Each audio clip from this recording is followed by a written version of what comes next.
할렐루야. 아멘. 성령님 전에 우리 주연의 가운데 우리 말씀을 듣기 전에 우리 다시 한번 우리 옆에 있는 분들하고 이렇게 인사 나누시고 함께 말씀 앞으로 나아가겠습니다. 성령 충만해야 삽니다. 이렇게 같이 인사해. 시작. 성령 충만해야 삽니다. 성령 충만할 때 우리가 살아나게 됨을 다시 기억하게 되는데요. 오늘 주신 말씀 요엘 2장 28절부터 32절까지의 말씀을 통해서 성령을 부어주리니 라는 제목으로 말씀의 은혜를 함께 나누시겠습니다. 어렸을 적에 친구들과 이제 주일학교를 다닐 때요, 이런 논쟁을 했던 적이 있습니다. 성탄절과 부활절 중에 어느 날이 더 중요한 날인가? 여러분 어떻습니까? 성탄절과 부활절 중 이 두 날 중에 어떤 날이 더 중요한 날이겠습니까? 성탄절이 더 중요합니까? 아니면 부활절이 더 중요합니까? 굳이 고른다면 어느 날이 더 중요하겠습니까? 아마 나름대로 생각도 하시고 대답도 하실 수가 있고 그런 건데요. 그런데 어떻습니까? 이 질문에 대한 답 사실 있습니까? 없지요. 왜냐하면 이 두 날은 동일하게 똑같이 중요하기 때문입니다. 왜냐하면 한 날은 우리 예수님께서 이 땅에 우리를 구원하시기에 육신의 몸을 입고 오신 날입니다. 또 한 날은 그 예수님께서 우리를 구원하시려고 십자가에 죽으시고 부활하신 날이십니다. 그래서 어느 것이 더 중요하다고 말할 수가 없고요. 둘 다 중요하다는 거죠. 그래서 이 두 날이 찾아오면 그날의 의미를 통해서 우리는 기뻐하고 즐거워하고 주님의 은혜 가운데 거하게 되는 건데, 그런데 생각해 보면요, 우리 기독교 신앙에 있어서 이 두 날, 곧 이 성탄절과 부활절만큼이나 아주 중요한 날이 있습니다. 하나님께서도 이스라엘 백성들에게요, 1년에 무교절과 칠칠절과 초막절을 지켜라 라고 하시면서 세 명절을 강조하셨는데, 이와 마찬가지로 우리 기독교 신앙 속에서 이 성탄절과 부활절과 더불어서 굉장히 중요하게 여겨야 될 세 번째 날이 있다는 거죠. 그런데 여러분, 그날이 무슨 날이겠습니까? 혹 그날 발렌타인데이겠습니까? 2월 14일이 발렌타인데이인데 우리 한국은 또 얼마나 또 이 머리가 기발한지요. 이걸 본다 가지고 이 14일의 기념일들을 얼마나 잘 만들어놨는지 몰라요. 2월 14일은 발렌타인데이. 그러면 3월 14일은 무슨 날인지 아십니까? 화이트데이라고 그러죠.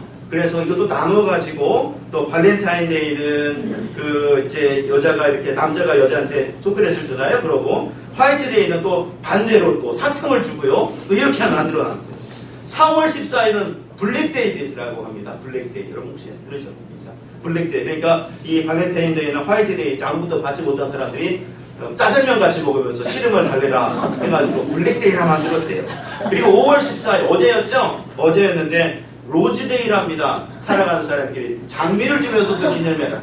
또 6월 14일은 키스데이랍니다. 키스하는 날이에요. 이렇게 만들어놨대요. 얼마나 참 기발한지요. 별의별 날들이 있는데 꼭 이 세 번째 날이 이런 많은 이벤트가 있는 날 중에 어떤 한 날이겠습니까? 아니죠. 그러면 이 세 번째로 정말 우리들이 중요하게 여겨야 될 날 무슨 날입니까? 예, 그렇습니다. 바로 그날은 성령 강림절이에요. 바로 오늘이죠. 성령님이 우리 모든 사람들 가운데 임하신 날, 모순절 날에 다 같이 함께 모여있던 120명의 성도들에게 하늘로부터 우리 성령님이 임하신 날, 바로 이 성령 강림절이 세 번째로 너무나도 중요한 날이 된다는 겁니다. 그러면 생각을 해보십시오. 왜 이 성령 강림절이 이렇게 중요한 날이 되는 걸까? 우리가 그 이유를 생각하려 할 때 오늘 우리에게 주신 말씀은요, 우리에게 그 이유를 두 가지로 아주 정확하게 잘 말씀해주고 있습니다. 자, 그럼 우리 말씀 한번 같이 보시도록 하겠습니다. 자, 본문의 28절 말씀 함께 보시도록 하죠. 함께 읽습니다. 시작! 그 후에 내가 내 영을 만민에게 부어주리니 너희 자녀들이 장래일을 말할 것이며 너희 늙은이는 꿈을 꾸며 너희 젊은이는 이상을 볼 것이며. 아멘. 자, 이 말씀 하나님께서 요엘 선지자를 통해서 유다 백성들에게 주신 말씀인데요, 예수님께서 오시기 전 무려 830여 년 전에 주신 말씀입니다. 그런데 말씀을 잘 보십시오. 무슨 약속을 하고 계십니까? 내가 내 영을 만민에게 부어주리니. 놀랍게도 하나님께서 성령을 주시겠다고 합니다. 내 영이 바로 성령이시잖아요. 그러니까 성령을 주시겠다고 그러는데 그것도 만민에게 주시겠다고 하는 거예요. 여기서 만민이라는 것은 그야말로 모든 사람을 말하는 겁니다. 나이나 계급이나 남자나 여자나 유대인이나 이방인이나 상관하지 않는 모든 사람들을 말하는 거죠. 정말 모든 사람들에게 성령을 주시겠다라고 하나님께서 말씀하신 겁니다. 그런데 이 약속 잘 보세요. 우리가 지금 읽을 때는 그런가 보다 당연한 거 아니야 라고 생각할 수가 있지만 사실 이 말씀이 증거될 때에는요, 그 당시에는요, 얼마나 이 말씀이, 이 약속이 파격적이고 놀라운 말씀이었는지를 우리가 생각해 봐야 됩니다. 왜냐하면 여러분 그 당시에 유대인들에게 있어서 성령은요, 특별한 사람들, 곧 택함받아 쓰임받은 사람들만이 받았던 거였어요. 사사라든지 선지자라든지 제사장이라든지 왕같은 사람들만이 받는 것이었습니다. 또 성령은요, 계속 임하는 게 아니라 일시적으로 잠깐 임할 때가 참 많았어요. 그래서 그 순간을 통해서 하나님께 놀라운 역사를 일으키시곤 했죠. 예를 들어 우리가 지난번 금요 심야기도 때도 살펴봤습니다만은 삼손을 하고 생각해 보십시오. 이 삼손 정말 나시인으로서 특별하게 태어난 그런 삼손인데 잘 보면 평상시에 기도도 하지 않고 하나님께 나아가지 않았던 사람이에요. 그런데도 불구하고 이 삼손은 이스라엘을 괴롭힌 블레셋 사람들을 공격하며 이기곤 했습니다. 그래서 이스라엘을 지켜가곤 했어요. 한 번은 낙이 특별 하나 가지고 1000명 이상을 죽이기까지 했어요. 그런데 이런 놀라운 역사를 어떻게 이루어갔는가라는 걸 보니까 바로 그거는요, 여호와의 영, 곧 성령이 임하였다라고 말씀합니다.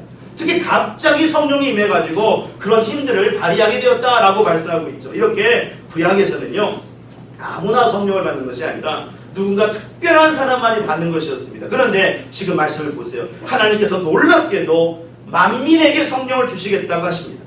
누구나 차별 없이 주시겠다는 것입니다. 그런데 실제로 어떻습니까? 이 약속이 드디어 이루어졌지요. 실제로 성취가 되었습니다. 언제요? 예, 바로 오순절 날에 다 같이 모여있던, 그래서 함께 기도하고 있던 사람들에게 이루어졌습니다.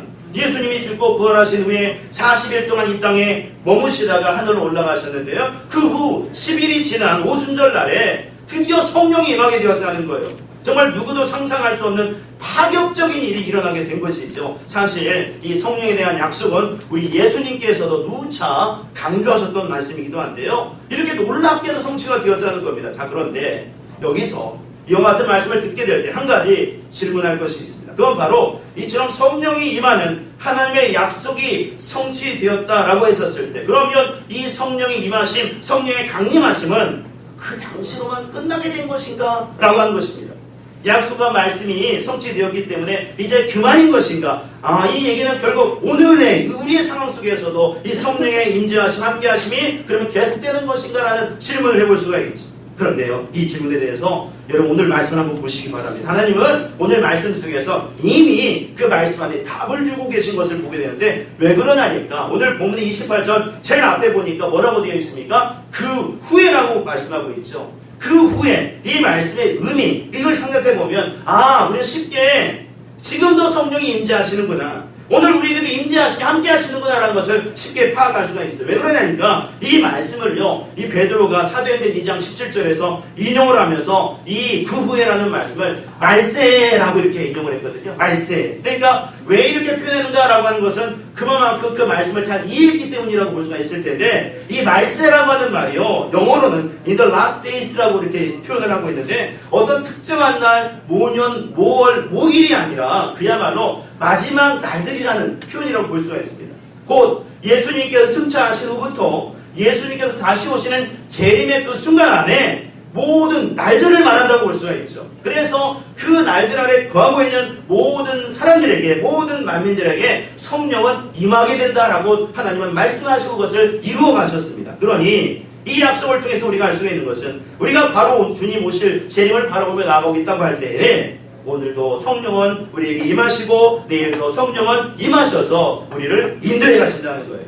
언제든지 성령은 우리에게 임하실 수 있다는 겁니다. 오순절에 기도했던 120명의 성도들에게 성령님이 임하셨던 것처럼 우리들 기도하며 겸손히 주님을 바라보며 나아갈 때 성령은 언제든지 우리 안에 임재하시고 역사하셔서 인도해 주신다라고 하는 것이죠. 그러므로 오늘 이 성령 강림절 오순절 날에 성령이 임함으로 어찌 보면 성령 임재의 그 문이 모든 사람들에게 열려지는 그 축복의 날이 된다고 볼 수 있을 텐데요. 정말 오늘을 통해서 언제나 우리에게 임하시는 이 성령, 우리 성령님의 역사를 늘 사모하며 나아가는 우리 모두가 되었으면 좋겠고요. 그 안에서 주님의 놀라우신 인도하심의 은혜를 경험하며 나아가는 우리 모두가 되시기를 주님의 이름으로 축원드립니다. 자, 그렇게 성령님은 모든 사람에게 임하게 되었습니다. 그런데 자, 이와 같은 측면이 한 가지 중요한 측면이 된다고 볼 수가 있다면요. 두 번째로 왜 성령 강림절이 이렇게 중요한가라고 생각할 때 그 이유가 또 하나 더 있어요. 그것을 말씀을 통해서 보게 되면 이제 말씀 뒷부분 28절 뒷부분을 보게 되면 계속해서 이제 증거하고 있는데, 자, 우리 다시 한번 우리 28절 말씀을 한번 읽어보도록 하죠. 28절 다시 한번 읽겠습니다. 시작. 그 후에 내가 내 영을 만민에게 부어주리니 너희 자녀들이 장래일을 말할 것이며 너희 늙은이는 꿈을 꾸며 너희 젊은이는 이상을 볼 것이며. 아멘. 자, 말씀을 보시게 되면 만민에게 성령이 임하게 될 때 나타나게 될 놀라운 변화와 은혜와 역사가 증거되고 있습니다. 그리고 이것은 바로 성령이 하시는 일이 될 것이면서 이 성령 강림들이 왜 우리에게 중요한가라는 것을 생각하는 의미가 되는 것인데, 참 보세요. 먼저 무엇을 말씀하고 있습니까? 말씀은 증거하기를 성령이 임하시면 너희 자녀들이 장래일을 말하게 된다 그럽니다. 사도행전 2장에서는 이 말씀을 베드로가 자녀들은 예언할 것이요 라고 인용했어요. 그러니까 성령을 받으면 자녀들이 예언 또는 장래일을 말하게 된다는 거예요. 근데 여기서 한 가지 이제 우리가 이해하실 게 있어요. 잘 이해하셔야 될 게 있습니다. 그건 여기서 말하는 이 장래일을 말한다는 것, 예언의 의미가 무엇을 말하는 것인가라는 것입니다. 사실 여러분 우리가 예언이라고 하는 말을 쓰게 될 때 여기에는 두 가지 의미가 있을 수 있다는 것을 늘 생각하면서 잘 사용하셔야 되는 거죠. 하나는 바로 뭐냐면 영어로는 프레딕션인데, 이 점집에서 점쟁이들이요 앞날을 이렇게 예언한다고 하듯이 그렇게 뭔가 말하는 그런 것들이라고 볼 수가 있고요. 또 하나는 프로페시라고 해서 앞으로 일어날, 미래에 일어날 하나님의 말씀을 전달한다는 의미가 있을 겁니다. 이 예언의 의미가요. 근데 여기서 말하는 예언이란 그러면 어떤 것을 말하는 것입니까? 예, 그렇습니다. 하나님의 말씀을 증거한다는 의미가 있는 거예요. 하나님의 뜻을 선포한다는 예언의 의미가 있다라고 하는 거죠. 무슨 일이 앞에 일어날 것인가 점치듯이 말하는 그런 것이 아니라 하나님 말씀을 선포한다는 의미가 되는 거예요. 그 예를 들어 이런 겁니다. 우리 주 예수님이 다시 오십니다. 우리 예수님이 다시 오시는 날에 심판이 있습니다. 우리 주 예수님 다시 오시는 날에 믿는 자들은 부활하여서 영원히 살 것입니다.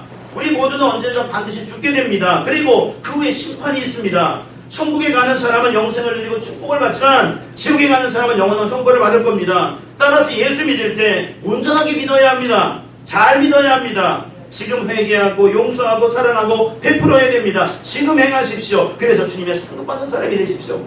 이렇게 사람의 말이 아니라 미래에 일어날 하나님의 말씀을 전달하는 것, 그게 바로 예언이라는 거죠.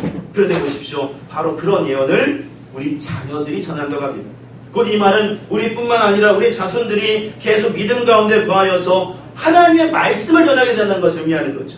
그래서 결국 많은 사람들을 주님께로 인도하여 만들게 된다는 것입니다. 우리 성령님이 함께 하심으로써 바로 이와 같은 역사를 이루어 가신다는 거죠. 실제로 보십시오. 오순절에 성령 강림이 일어난 후에 이 120명의 성도들이 성령 충만함을 받은 다음에 제일 먼저 행한 일이 무엇이었다고 그럽니까? 나가가지고 막 기적을 행하면서 나를 따르라 그러면서 자신을 나타내면서 앞으로 사람들이 무슨 일이 일어나는지 당신은 내일 어떻게 될 거고 당신은 또 어떻게 될 거고 이런 말을 전했다고 그럽니까? 아니죠. 오히려 가장 먼저 행하였던 것은 그들의 입을 열어서 복음을 증거했다 그래요. 복음을 증거했다 그럽니다. 성령님의 인도하심 속에 담대하게 예수 그리스도의 복음을 증거했습니다. 이전까지 한 번도 용기 있게 나가서 전하지 못했던 그들이었는데 이 성령의 충만하심, 성령의 역사하심을 누리니까 담대하게 복음을 증거했다는 거예요. 그래서 그 복음 증거를 통해서 결국 3,000명이나 되는 사람들이 예수 그리스도를 믿고 구원받고 세례를 받는 역사가 일어나게 된 거 아닙니까? 이처럼 성령의 임재 가운데 거한 사람은 예수 그리스도를 증거하고 전도하는 사람이 되는 것입니다. 주님의 말씀을 예언하는 사람이 되는 거죠. 그래서 주님의 기쁨이 되어진다라고 하는 거예요. 그러므로 오늘 성령 강림절을 통해서 우리에게 임하시게 된 이 성령님의 은혜를 기억하면서 여러분 우리들도 정말 날마다 성령 충만함을 누리시고 그 은혜 속에서 주님이 기뻐하시는 예언 곧 복음을 증거하며 많은 사람들을 살리고 그 은혜 속에 늘 주님의 기쁨으로 나아갈 수 있는 저와 여러분들의 삶이 되어지시기를 예수님의 이름으로 축원드립니다. 보십시오. 말씀을 보니까 성령이 임하니까 어떤 역사가 일어난다고 그럽니까? 너희 늙은이는 꿈을 꾼다라고 그랬습니다. 여기서 늙은이란 그야말로 이 젊은이에 반대되는 개념으로서요, 나이가 많으신 분들 말하는 거예요. 그런데 여러분 대체적으로 늙으신 분들, 나이가 드신 분들 어떻습니까? 아무래도 기력도 약하고 힘도 없고 뭐 그러니까요. 늘 말하는 것이 나 같은 늙으니까 이제 뭔 일을 할게요. 그러지 않습니까? 이제 이렇게 살다가 가야지. 그러지 않습니까? 그럼 너무 소망 없이 맥없이 살아갈 때가 참 많다는 거죠. 그런데 지금 말씀하세요. 성령이 임할 때 우리가 꿈을 꾼다고 합니다. 이는 성령이 주시는 은혜 속에 다시금 소망을 갖게 된다는 그런 의미가 되겠죠. 살아갈 힘과 용기를 갖게 된다는 거예요. 그러니 여러분 생각해 보십시오. 이게 얼마나 놀라운 일을, 실제로 성경을 보시면 성령의 인도함을 받았던 많은 사람들 잘 보니까 젊었을 때 그렇게 역사를 누렸던 게 아니라 다 나이가 드셔가지고 은혜를 누렸어요. 여러분 아브라함 한번 보십시오. 그가 부름받은 나이가 몇 세였습니까? 75세였습니다. 75세. 그때 자기의 고향인 갈대 우르를 떠나서 하나님이 제시하신 가나안 땅으로 갔고요. 그리고 25년이 지난 100세 때 아들 이삭을 얻었어요. 또 모세도 보십시오. 그가 부름받은 나이가 몇 세였습니까? 80세였습니다. 그 나이로부터 40년 동안을 이스라엘 백성들을 이끌면서 가나안으로 인도했죠. 또 여호수아 14장에 나오는 사람 갈렙이 나이가 85세일 때 이런 말을 했어요. 그날에 여호와께서 말씀하신 이 산지를 내게 주소서. 85세 때 그 말을 했다니까요. 이렇게 노인이었던 갈렙이 하나님께 담대히 나아가 약속하셨던 그 땅을 누려가는 모습을 보입니다. 이렇게 성령의 인도를 받은 사람들은요, 하나같이 다 나이가 많았음에도 불구하고 담대히 꿈을 꾸며 나아간 것을 볼 수가 있어요. 그런데 지금 보십시오. 하나님의 약속은요, 성령의 임재를 누리는 사람은 바로 그런 은혜를 누려가게 된다고 말씀하고 있습니다. 성령의 이끄심 속에 담대히 꿈을 가지고 소망을 가지고 살아간다라고 말씀하고 있죠. 인생을 아름답고 복되게 열어간다라고 말씀하고 있어요. 그러므로 이 사실을 기억한다면 사랑하는 여러분, 이 성령 강림절을 통해서 성령의 임재하심이 우리 모두에게 열려지게 되었을 때 이제 더욱더 우리 모두가 성령 충만을 누려서 꿈을 꾸시고 은혜를 누려가는 삶이 되시기를 주님의 이름으로 기원드립니다. 성령의 인도함 속에서 다시금 새로운 소망을 가지고 그렇게 살아가셨으면 좋겠어요. 그래서 주님의 기쁨이 되시고 은혜 가운데 승리하는 삶을 살아가는 저 여러분들이 되시기를 예수님의 이름으로 축원드립니다. 세 번째로요, 또 왜 이 성령 관계가 중요한가라고 했었을 때 말씀은 보니까는요, 성령을 받으면 젊은이가 이상을 보게 된다라고 말씀하고 있어요. 여러분, 이 이상이라는 것은 환상이라고 하는 말로도 표현할 수가 있을 건데, 혹시 그러니까 이상, 환상 뭐 이런 말을 하니까 뭔가 또 신비한 것을 막 보고요, 뭔가 이상이라는 큰 것들을 막 경험하는 그런 것들을 말하는 것인가 이렇게 생각하실 수도 있을 것 같아요. 근데 여러분, 그런 의미가 아니지요. 여기서 말하는 이상, 이 환상이란 건 무엇입니까? 예, 그렇습니다. 이 말은요, 주님 안에서 비전을 가지게 된다는 그런 의미예요. 하나님 안에서 내가 무엇을 할 것인가라는 걸 깨닫고 그것을 잘 행하여가는 그런 모습이라고 볼 수가 있죠. 예를 들어 여러분 바울을 한번 생각해 보십시오. 그가 이전에는요, 예수 그리스도를 믿는 사람들을 핍박하고 죽이는 일을 했던 사람이었잖아요. 근데 예수님을 만난 이후에 복음을 증거한 일을 감당합니다. 근데 그때 그 일에 있어서 얼마나 이 바울이 분명한 비전을 가지고 있었습니다. 하나님 안에서 내가 주님 안에서 무엇을 할 것인가 분명히 깨닫고 나아가죠. 그래서 온갖 박해와 어려움이 있었지만은 담대하게 나아갈 수가 있었고요. 또 그 과정을 통해서 많은 교회를 세우고 많은 사람들을 주님께로 인도할 수 있었던 거 아니겠습니까? 이처럼 주님 안에서 분명한 목표를 가지고 살아가는 삶, 얼마나 아름답고 복된 일인가 깨닫게 되는데, 바로 이와 같은 역사를 젊은이들이 갖게 된다는 거예요. 사실 여러분, 이 젊은이들 꿈도 많고요, 할 일도 많고요, 하고 싶은 것도 많고요, 할 수 있는 것도 많은 시기 아닙니까? 근데 하지만 그 가운데서 자기가 해야 될 일, 자기가 앞으로 할 일을 찾는다는 거, 이거 결코 쉬운 일은 아닙니다.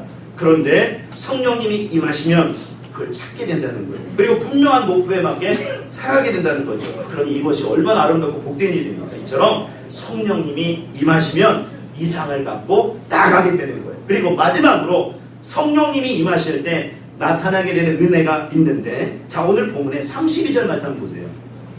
32절 말씀을 보시면 자, 이렇게 증거하고 있습니다. 함께 우리 같이 함께 읽어보시죠. 읽습니다. 시작. 누구든지 여호와의 이름을 부르는 자는 구원을 얻으리니 이는 나 여호와의 말대로 시온산과 예루살렘에서 피할 자가 있을 것이며 남은 자 중에 나 여호와의 부름을 받을 자가 있을 것임이니라. 아멘. 여러분, 이게 무슨 말씀이에요? 성령의 인도함 속에 거하게 될 때 누구든지 여호와의 이름을 부르는 자는 구원을 얻고 피함을 얻게 되고 심판 때에 남은 자가 되어서 하나님의 부르심을 받게 된다라고 말씀하고 있습니다. 쉽게 말하면, 딱 앞쪽에서 말하면 하나님의 보호를 받는다는 의미예요.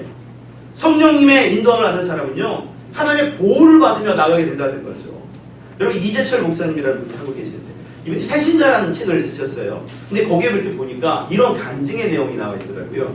어떤 장로님이 계셨대요. 이분이 늘 평소 때 하나님의 능력을 좀 구체적으로 경험하면 좋겠다 이렇게 간절히 소망하고 됐는데 그렇게 되지는 않았답니다. 그런 어느 날 밤에요, 집에 불이 났다는 거예요. 딸의 방에 불이 났다는 거예요. 전기 구전으로 불이 났는데 순식간에 불이 번져가지고 막 위로 막 올라가는데 천장까지 막 올라가고 막 그랬답니다. 그러니까 빨리 불을 꺼야 되는데 집안에 이제 마침 이제 소화기가 있어가지고 그 소화기를 갖다가 불을 막 끄려고 하는데 손잡이를 막 누르는데 안 나오더래요. 이 소화액이 나와서 막 쏴야 이제 꺼지는 건데요. 근데 한 번도 사용해본 적이 없어서 사용법을 몰랐던 건데 뭐부터 먼저 해야 됩니까? 소화기를 사용하려면 안전핀부터 먼저 뽑아야지요. 그래야 손잡이를 막 누를 때 나오는 거 아닙니까? 이분이 이게 이제 한 번도 사용해보지 않아갖고 이제 뭐 안 나온 거예요. 지금 불을 막 번져가고 이거 빨리 꺼야 되는데 다급하지요. 그 상황에서 뭘 했겠습니까? 이분이 주님 도와주십시오 그랬답니다. 주여 그랬답니다. 그런데 놀라운 것이요, 주여 하면서 주님 도와주십시오 그러면서 손잡이를 딱 잠기는데 나오더래요. 소화기 막 나오더래요. 막 나와가지고 막 나오니까 끄는 거죠. 그래서 다행히 잘 끈 거예요. 안전핀을 꼽지도 않았는데. 그러고 난 다음에 이제 시간이 지나서 막 불이 난 걸 듣고 이제 아파트 경비원들도 올라오고 막 사는데 올라와서 확인하고 어떻게 되는지 이제 물어보는데 이 장로님이 이제 있는 그대로 다 말을 한 겁니다. 그랬더니 사람들이 그 말을 듣고 믿지를 않더랍니다.